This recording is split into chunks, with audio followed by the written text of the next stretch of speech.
So, good day everyone. So today, we'll tackle about the leadership styles. So first, leadership styles are the different approaches that leaders take to manage and guide their teams or organizations. So, ang leadership styles ay ito yung iba't ibang estilo ng pamumuno ng mga leaders sa paggabay sa kanilang mga kupunan o organisasyon. So, there are some example. So, ang estilong ito ay ang autocratic leadership. So, ito ay ang estilong nagpapakita ng mahigpit na kontrol at sentralisadong paggawa ng desisyon. So, ang leader ang nagsasagawa ng lahat ng desisyon nang walang konsultasyon sa kupunan. So, isang halimbawa nito ay ang isang military general na nagbibigay ng mga direktibang dapat sundin ng kanyang mga tauhan. So, wala siya dili siya open-minded nga kanang maminaw sa mga opinion or any suggestion from their mga tauhan.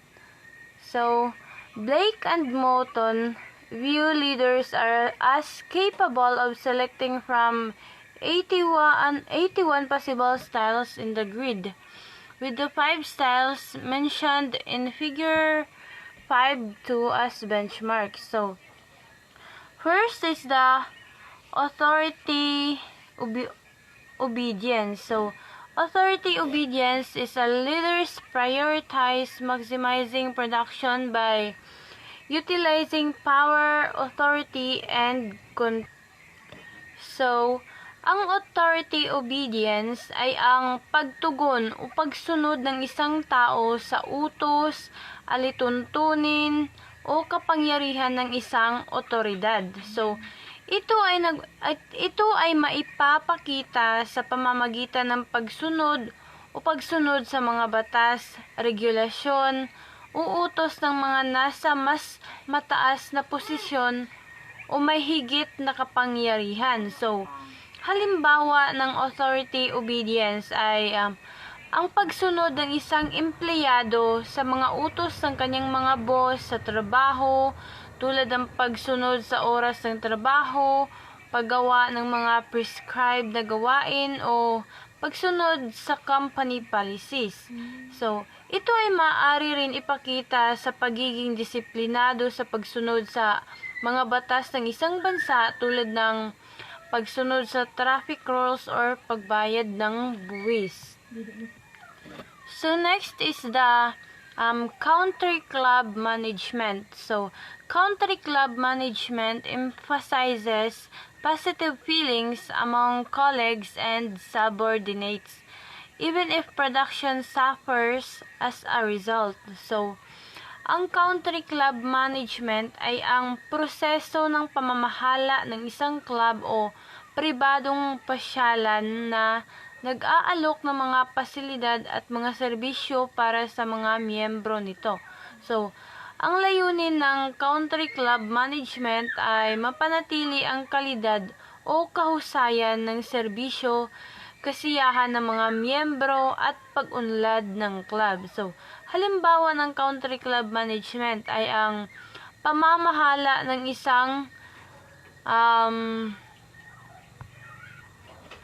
sa pamamahala ng isang golf club. So, ang mga responsibilidad ng mga manager ay maaaring mag-include ng pagpaplano ng mga golf tournament, pagpapabuti at pagpapanatili ng mga pasilidad tulad ng fairways at greens, pagsasaayos ng mga membership fees at benepisyo, pag-aalaga sa customer service at mga reklamo ng mga miyembro, at pagpapalakas ng mga relasyon sa mga miyembro at stakeholders ng club. So, ang country club management ay naglalayong magbigay ng mga magandang karanasan at serbisyo sa mga miyembro ng club. So, ito ay maaaring maging matagumpay kung ang mga club managers ay pangunahing nag-focus sa pagkakaroon ng maayos na operasyon, magandang pag-aayos ng mga pasilidad at epektibong komunikasyon sa mga miyembro ng club. So next is the implications for practice. The leadership grid developed by Blake and Moulton is a normative and prescriptive approach to leadership training. It suggests that team management is the best style of leader behavior and is used in professional development programs.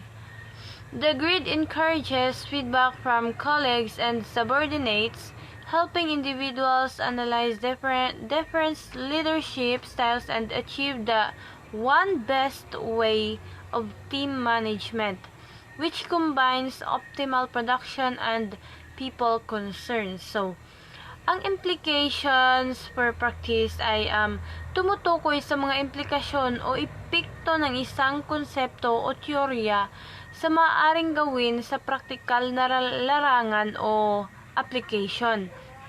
So, ito ay nagbibigay ng mga ideya o direksyon sa mga taong nais gamitin ang natutunan o natuklasan sa isang konkretong konteksto o sitwasyon. So, halimbawa, sa larangan ng edukasyon, mayroong teorya na tinatawag na differentiated instruction na nagpapakita na ang mga estudyante ay may iba't ibang mga pangangailangan at paraan ng pag-aaral. So, ang implications for practice ay dito na ang mga guro ay dapat magbigay ng mga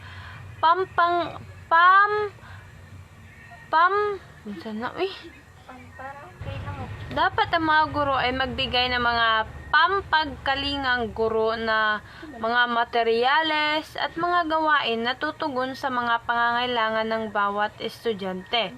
So, maaaring magkaroon ng mga pagsasanay para sa mga guro upang matuto at ma-practice ang paggamit ng differentiated instruction sa kanilang mga class. So, let's forward to leaders motivational system. So, what is leaders motivational system? So, a leader's motivational system refers to the processes and strategies used by a leader to motivate and inspire their followers or team members towards achieving common goals. So, it involves understanding and leveraging different motivational factors to enhance performance, productivity, and satisfaction within the group. So, one example of a leader's motivational system is the application of intrinsic and extrinsic rewards. So, intrinsic rewards are the inner motivators that come from the satisfaction of achieving personal growth, experiencing a sense of accomplishment, or having a fulfilling work experience. So, a leader may tap into this by providing opportunities for learning and development. So, fostering a positive work environment and recognizing individual and team achievement. So, kagaya ng sinabi ko kanina, ang leadership style. So, ang leadership style ay ang iba't ibang estilo ng pamumuno ang sinusunod ng mga leader sa paggabay sa kanilang mga kupunan o organisasyon. So, next is the situational favorableness. So, ano nga ba ang situational favorable? So, ang situational favorableness is refers to the degree to which the situation supports or hinders a leader's ability to effectively lead. So, one example of situational favorableness is a leader who is skilled and at crisis management, thriving in an emergency situation. So, where their ability to make quick decision and take decisive action is highly favorable. Next is the leader-member relation. So, leader-member relation is leaders guide and direct members to achieve goals, or members follow the leadership of their leaders. So, one example of leaders-member relation is in a company, the CEO or the leader provides the overall vision and strategy, while the employees or the members carry out their respective responsibilities to execute the company's objectives. So next is the task structure. So, ano nga ba ang task structure? So, ang task structure ay ang paraan kung paano nahahati o nakaorganisa ang mga gawain o trabaho sa isang organisasyon. So, ito ay maaaring maging malinaw at maayos. So, o kaya naman ay maaaring maging malabo at hindi organisado. So, halimbawa ng task structure ay ang pagkakaroon ng mga departamento sa isang kumpanya tulad ng HR, finance, at marketing. So, sa bawat departamento, mayroon ding mga individual na may kani-kanilang mga tungkulin. So, naiiya-iya nga mga tungkulin at responsibilidad na nakatalagha sa kanila. So, sa ganitong paraan, ang trabaho ay naayos at nahati ng malinaw na nagbibigay daan sa epektibong pamamahala at pagganap ng mga gawain. So, next is the leader's position power.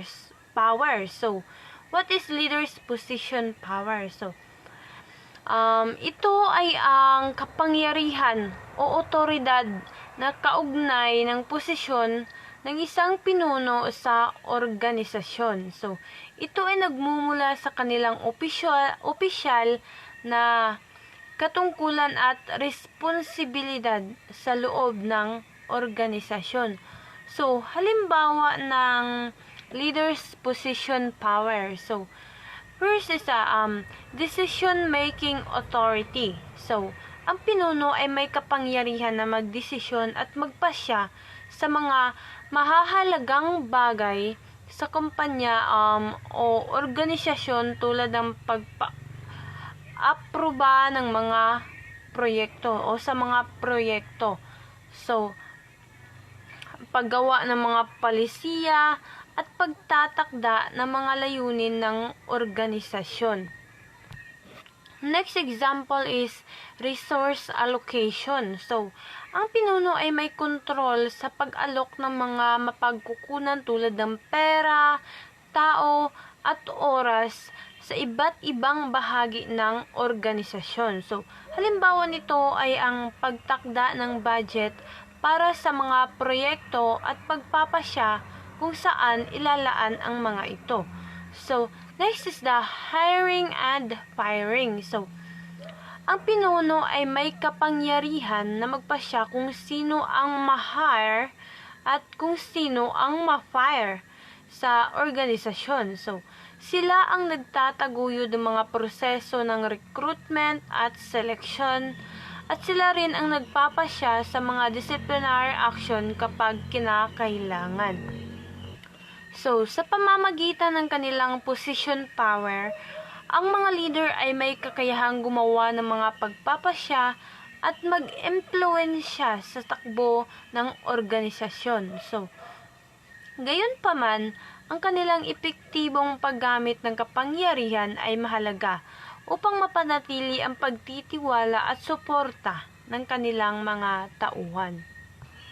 So, next is the outcome. So, outcome, sabutamol naman ano.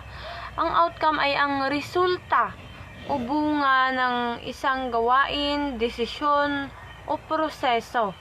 So, ito ay ang konkretong epekto o resulta na nangyayari matapos ang isang pagkilos o aktibidad. Like for example, customer satisfaction. So, ang antas ng kasiyahan ng mga customer matapos silang magamit ang produkto o serbisyo ng isang kumpanya na maaring maipahayag sa pamamagitan ng customer feedback or ratings or reviews. So, other example is employee engagement. So, ang antas ng kagustuhang makibahagi at mag-contribute ng mga empleyado sa organisasyon na maaaring maipahayag sa pamamagitan ng job satisfaction surveys, retention rates, or productivity measures. So, ang outcome ay mahalaga upang masukat ang tagumpay o kakulangan ng isang gawain, desisyon o proseso at upang magbigay ng gabay sa magpapasya at pagbago sa hinaharap. So, next is the effectiveness.